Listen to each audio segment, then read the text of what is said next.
Mais d'abord, en quelques mots avant de rentrer dans le tribunal, vous remercier tous et toutes, vraiment du fond du cœur, voir autant de camarades rassemblés, ça fait vraiment plaisir de voir les drapeaux, les organisations syndicales, de voir les camarades de Sudrail qui se sont mobilisés, de voir les camarades de Bègles qui ont fait le déplacement, de voir tous les collègues du département, ça fait chaud au cœur. Je voudrais dire juste deux choses très simples. La première, c'est qu'on est conscient évidemment des enjeux de ce procès en appel, conscient d'abord pour ce qui nous réserve à nous, puisque évidemment s'il y avait une sanction qui était confirmée, ça pourrait avoir des répercussions en interne, et on en est conscient, puisque notamment, et c'est vrai, mais pas que, mais pour les fonctionnaires avec un casier judiciaire, il y a des sanctions et la possibilité de se faire lourder de la boîte, et c'est par hasard depuis le début de cette histoire, si c'est les principaux animateurs de Sud et de la CGT qui sont dans le collimateur de la direction départementale. Et deuxièmement, au-delà de notre simple cas, évidemment, s'il y avait une sanction confirmée, ça voudrait dire qu'il y aurait une jurisprudence pour n'importe quelle mobilisation sociale dans ce pays, et n'importe quel patron pourrait potentiellement transformer une occupation de salariés en séquestration. Donc il y a un enjeu politique, évidemment, dans ce procès, au-delà de notre simple cas, et c'est pour ça que la mobilisation aujourd'hui, elle est importante. D'abord dire à la direction départementale qu'on n'est pas seul, que le combat continue, et dire que de toute façon, cette mobilisation, elle continuera d'une manière ou d'une autre, puisqu'on est tous et toutes conscients d'une chose, c'est que la politique de la boîte, c'est de supprimer des emplois massivement, supprimer des tournées, malgré tous les effets d'annonce qu'ils ont pu faire avec le rapport Gaspard il y a encore quelques semaines, pour faire croire à tout le monde que la Poste embauchait. En réalité, la Poste, elle débauche, elle fait des suppressions massives d'emplois, et on sait ce que ça signifie en termes de conditions de travail. Et concrètement, la direction, elle voudrait que ceux et celles qui ne sont pas d'accord avec la politique ferment leur gueule, soient emmenés régulièrement dans les conseils de discipline en interne, et soient criminalisés à l'extérieur. Donc tout ça, évidemment, ça a un sens. Et la seule chose que je voudrais dire, c'est que de toute façon, quelle que soit l'issue, je pense que la mobilisation continue, et aujourd'hui, c'en est la preuve.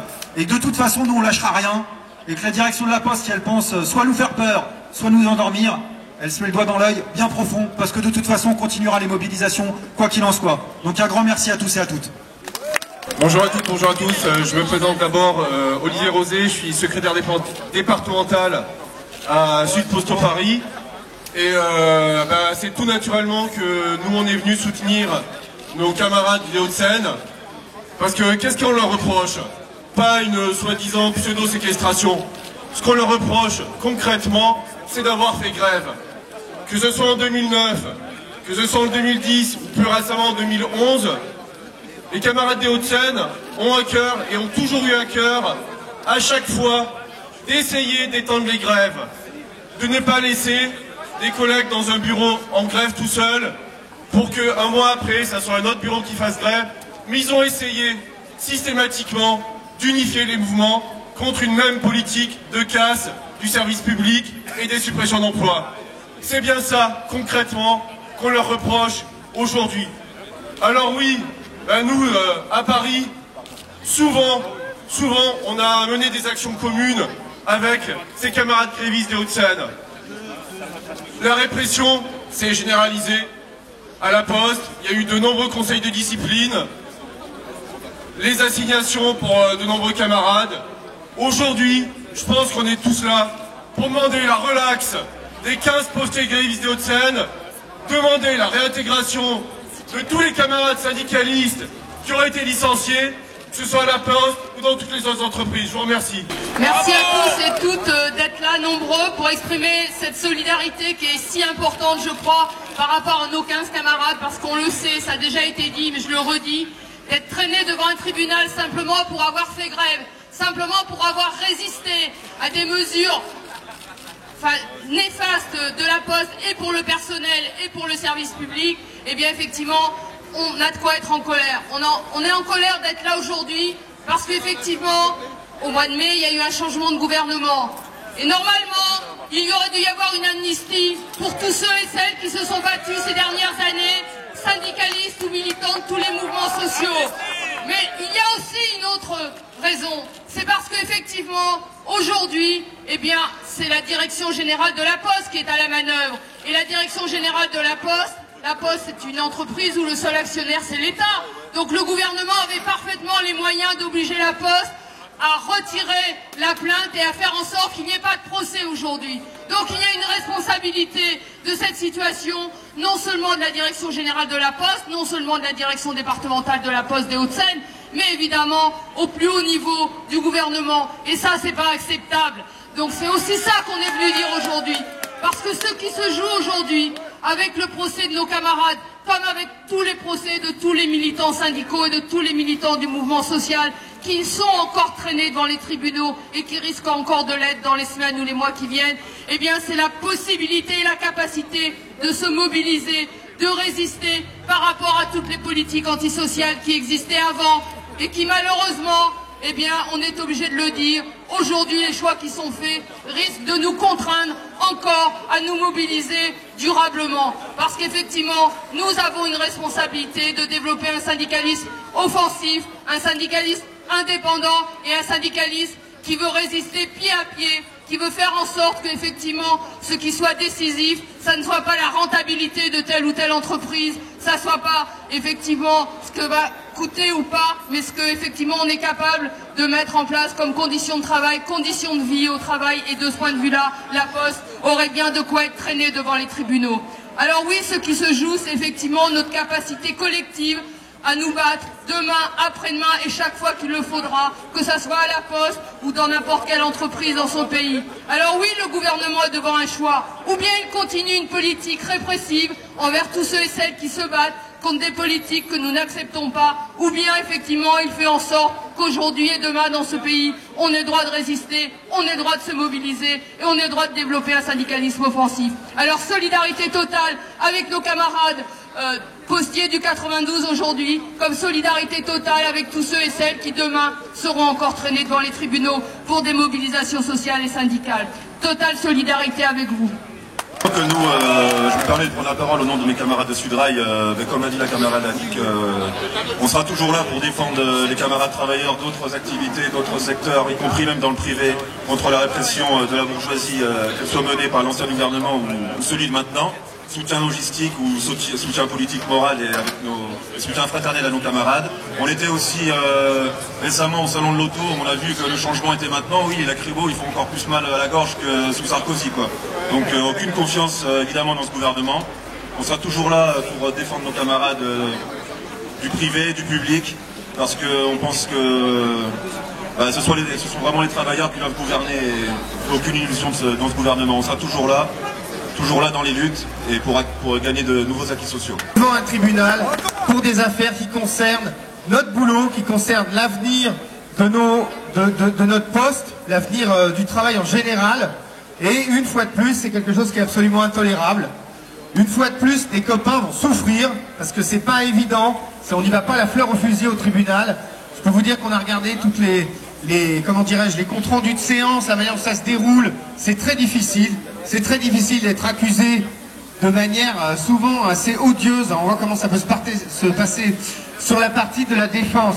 Donc je répète, une fois de plus on est devant un tribunal et c'est vraiment, encore une fois de trop, c'est l'aveu complet que la manière dont le dialogue social, le soi-disant dialogue social, la manière dont la nature contractuelle des relations de travail se déroule à la Poste est totalement foireuse, j'ai pas peur du mot, avec une espèce d'affaire de pot de terre contre le pot de fer qui oblige les camarades à passer à l'action, à sortir de leur bureau, à arrêter de travailler et à aller revendiquer sur place, à aller occuper des directions dans lesquelles on ne veut pas parler, etc.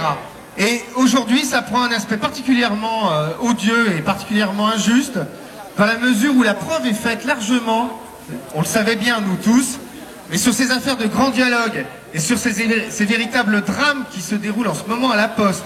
Alors, on parle des suicides sur les lieux de travail, qui est une chose terrible, mais derrière toute la souffrance, tous les gens qui téléphonent à longueur de journée dans les fédérations et dans la confédération, en souffrance, en pleurs, parce qu'en face on ne comprend rien, parce qu'il y a une direction de fer, parce qu'il y a une direction militaire, que les ordres viennent d'en haut, quoi qu'on nous dise, et que systématiquement on rejette le moindre problème, enfin ce qui est considéré comme un problème, et qui en fait sont des affaires de conditions de travail, des affaires de rémunération, des affaires de se retrouver à la rue, ou d'avoir le choix d'aller bosser à 40 km de chez soi, ou de prendre la porte.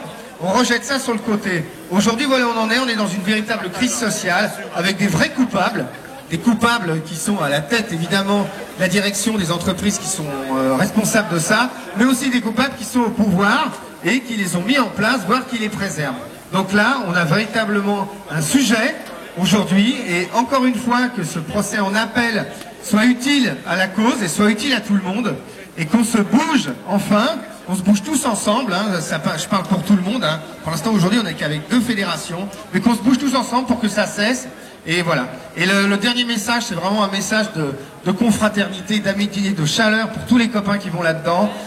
C'est quelque chose de très dur, et en mon nom personnel, au nom de la fédération, je tiens vraiment à dire qu'on partage avec eux et qu'on est avec eux de tout cœur. Bon, je vais pas te faire très long puisqu'il faut qu'on rentre dans peu de temps. Donc là, c'est évident qu'aujourd'hui on est venu réaffirmer que d'abord on était innocent, puisque c'est un procès en appel dans lequel on se retrouve une fois de plus devant les tribunaux, hein, alors qu'il se trouve que c'était une action syndicale, une action dans une grève, et qui s'est transformée soudainement en spectacle au pénal. En l'occurrence, en première instance, on a perdu, le parquet n'était pas saisi, et le parquet aujourd'hui est saisi, donc on risque plus gros qu'en première instance. Donc j'ai dit que j'allais faire court, et ça veut dire que là pour le moment, je tenais à remercier d'abord l'ensemble des postiers du 92 qui sont venus, parce qu'ils sont venus massivement, l'ensemble de ceux qui sont venus de province, parce que mine de rien, il y a quelques délégations et elles sont visibles, et l'ensemble de ceux qui sont venus parce qu'ils avaient envie de soutenir le mouvement social et contre la répression patronale. En première instance, nous avions beaucoup de soutien. Et entre autres, quelqu'un qui est devenu ministre. Il disait, M. Hamon, puisqu'il s'agit de Benoît Hamon, que si on était condamné en première instance, il s'agissait d'une décision politique. On a envie d'aujourd'hui de dire, si on est condamné en appel, il s'agira aussi d'une décision politique. Et on demande au gouvernement, puisque là aujourd'hui la gauche est au pouvoir, on demande au gouvernement d'appliquer une amnistie à l'ensemble de ceux qui ont été sanctionnés dans les mouvements sociaux ces dernières années et pendant le quinquennat Sarkozy. Ce truc-là, ça sera un signe fort en direction du mouvement social. Aujourd'hui, on en est, paraît-il, en pleine négociation avec les syndicats, avec les confédérations sur le nouveau dialogue social, etc., etc. Ça sera un signe de dire, voilà ceux qui ont été sanctionnés ces dernières années, il ne s'agit pas que de nous. Il s'agit des camarades d'Aulnay, des camarades de Continental, de tous ceux qui ont eu en face affaire à la justice pour des mouvements sociaux. Il s'agirait de dire, voilà, ceux-là sont innocents et nous, le gouvernement, on les couvre en amnistiant. Donc ça, c'est un premier message. Le second message, il est à la direction de la Poste, qui pense, alors qu'elle est en train quand même de martyriser le personnel, elle supprime des milliers d'emplois tous les ans, elle en a supprimé 80 000. C'est elle qui devrait se retrouver au tribunal pour avoir brisé des vies. C'est elle qui devrait se retrouver au tribunal pour restructurer en permanence. C'est elle qui devrait se retrouver au tribunal pour avoir cassé le service public, pour être en train de le saborder. Aujourd'hui, elle a envie de casser les militants. Et elle l'a pas fait que dans le 92. Elle l'a fait sur Paris, elle l'a fait sur toute la France. Sur Paris, là, on a Aurélien dans les Yvelines. On avait Maria, on a Olivier Roset qui a pris la parole tout à l'heure. Et dans les Hauts-de-Seine, on est quelques-uns à avoir été déjà sanctionnés. Bertrand, Gaël et moi, qui sommes passés en conseil de discipline. Gaël qui est d'ailleurs en instance de licenciement et pour qui l'appel aujourd'hui va être d'importance, puisque si jamais on était condamné, le tribunal administratif pourrait prononcer son licenciement. On a aussi des militants, Christo, Achille, Sébastien, de Sud, Brahim qui a été suspendu 2 mois cette année, qui se font cartonner régulièrement. On a envie de nous faire mal et là on me demande de conclure, donc je vais conclure, parce que là j'étais bien parti. On me demande de conclure, donc je vais conclure. Quel que soit le résultat, et ça il faut que la Poste elle l'entende, quel que soit le résultat de ce jugement, nous on sera dans les bureaux la semaine prochaine, on sera dans les bureaux l'année prochaine, tous les jours, au quotidien, auprès de nos collègues, pour construire la riposte face aux attaques des patrons.